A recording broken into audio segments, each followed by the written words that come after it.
Yung atake ni Kobe kay Pizarro may Black Lightning. Ibig sabihin ba may Conqueror Saki siya? Yung espada ni Zoro nakukot niya ng Armament Haki. Ibig sabihin ba may Black Blade na siya? Bali ilan nga lang yung mga statement na yan sa misconception ng mga fans patungkol sa Haki. Kaya naman sa video nga na to lilinawin natin yung mga misconceptions na yan. Pagtapos nga ng video na to mas maiintindihan nyo yung patungkol sa Haki. Kaya naman kung handa na nga kayo game, umpisa na natin itong topic natin. Ang una nga nating pag-usapan yung pinakasikat na misconception na umiikot sa buong One Piece community. At ito nga yung Devil Fruit versus Haki. Basically nagmula itong misconception na to during Wano Arc. Ang idea nga dahil sa kayang kunin ni Trafalgar Law ang puso ng isang tao or kaya niyang pagpalitin yung katauhan ng ibang tao naisip nga ng mga fans na bakit hindi na lang ito gawin ni Trafalgar Law kila Big Mom at Kaido. Nang sa ganun nga naman may advantage na sila.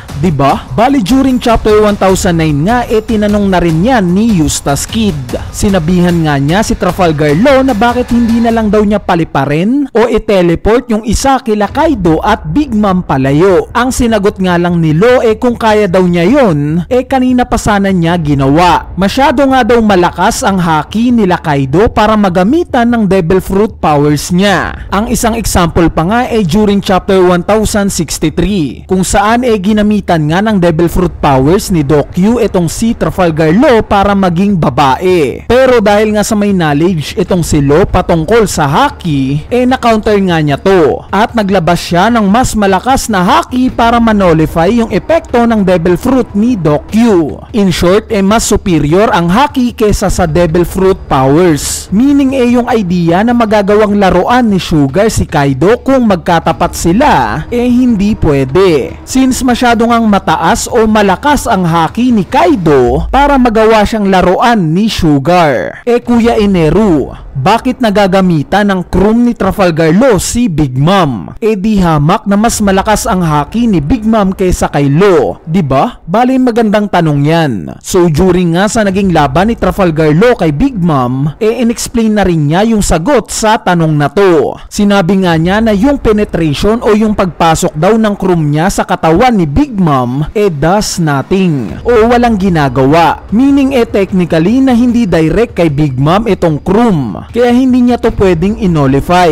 Sa madaling salita yung kaya lang na inolify ng Haki na Devil Fruit powers yung magiging direct sa tao at hindi yung nagagamitan ng environment. For example na lang yung Devil Fruit ni Kuzan. Kapag ginawa ngang yelo ni Kuzan ang buong kapaligiran hindi yun pwedeng i-cancel out ng Haki since environment nga ang naaapektuhan neto at hindi specifically sa tao. So hindi pwedeng mawala yung yelo sa paligid once na may nakaharap siyang malakas ang Haki. Pero once na ginawa ngang yelo ni Kuzan ang isang tao at malakas ang Haki ng tao na to maka-cancel out neto yung pagiging yelo niya. Nagigets nyo? Gaya ng binalutan niya ng yelo si Garp. Pero dahil nga sa malakas ang Haki ni Garp mabilis niya nga lang na-nullify yung yelo sa katawan niya at natanggal agad yung yelo. So take note na kapag direct sa tao pwedeng ma-cancel out ng Haki ang Devil Fruit powers. At kapag sa environment naman ginamit hindi pwedeng ma-cancel out. At since awakened na nga ang Devil Fruit ni Trafalgar Law magkaka-idea na kaagad tayo na itong crew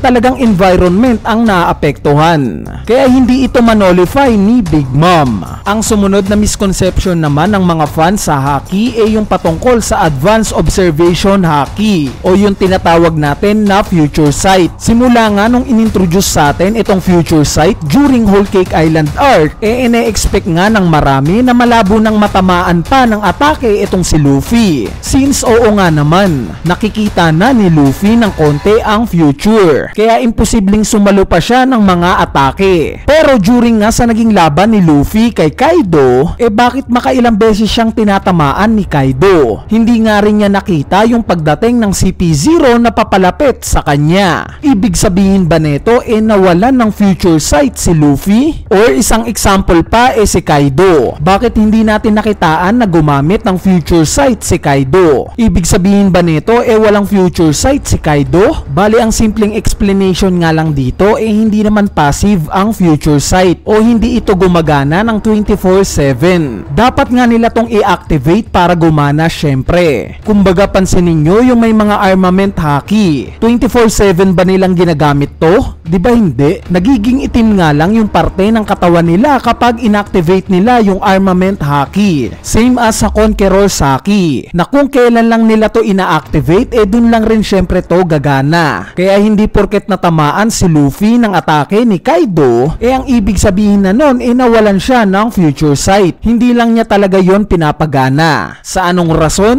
Pwedeng sabihin natin na nagtitipid lang siya ng lakas o ng haki para sa mas malakas na atake. Or kung ano pa man. Same as Kaido na hindi naman niya ginagamit yung future sight niya sa laban niya kay Luffy all the time. Dahil sa hindi niya to inactivate. At it doesn't mean na wala siyang future sight. Anyway, ang sumunod ng misconception sa haki yung patungkol sa armament haki at sa Black Blade. Hanggang ngayon nga may nababasa pa rin ako sa comments na may Black Blade na daw si Zoro. Since nagiging black nga ito kapag nilalagyan niya ng armament haki. O yung Enma daw Black Blade na. Since nakita nga nila ito kay Oden na kulay itim. Or yung ginamit ni Roger na espada Black Blade na. Bali mali yan guys ha. Iba nga yung Black Blade na literal. Which is nilalagyan lang ng armament haki sa permanent na Black Blade. At so far nga dalawa pa lang ang nire-reveal na permanent Black Blade ang espada. At ito nga yung Shisui ni Ryuma at yung Yoru ni Mihawk. Kaya kapag may nakita kayong gumamit ng armament haki sa isang espada, hindi ibig sabihin no na Black Blade na kaagad yung espada na yun. Bali ang huling ang misconception sa haki yung patungkol sa Advanced Conqueror's haki. Specifically yung patungkol sa Black Lightning. Maraming ang fans ang nalilito pa rin patungkol dito. At mas umingay nga itong topic na to nung time na nakita nating umatake si Kobe. Dahil nga sa may Black Lightning na ipinakita sa ginawang atake ni Kobe kay Avalo Pizarro, marami nga kaagad ang nag-assume na Advanced Conqueror's haki daw ito. Pero wala pa ngang official statement o confirmation si Oda na sinasabi niya na kapag nilagyan niya ng Black Lightning ang isang atake,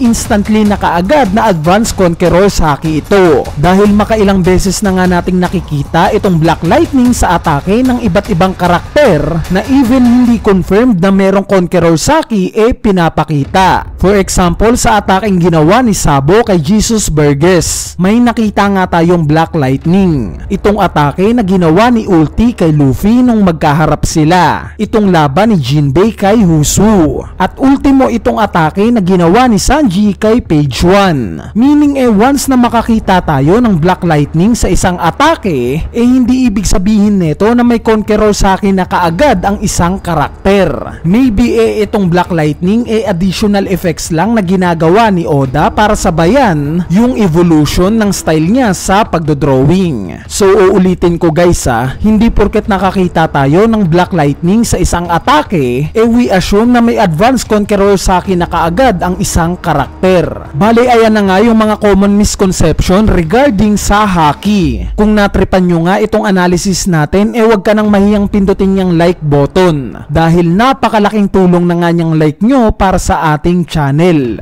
At bago nga matapos ang video na to, inaanyayahan ko kayong mag-subscribe sa ating channel. Dahil napansin ko nga na halos 50% sa inyo nanonood lang at hindi pa nakaka-subscribe. Sana nga mapindot nyo yung subscribe button. Dahil konting-konti na nga lang at maaabot na natin yung 1 million subscribers. At once na maabot na nga natin yan, paniguradong mas pag-iigihan pa natin yung paggawa ng mga contents na related sa pinakamamahal nating One Piece. So yun lang, peace!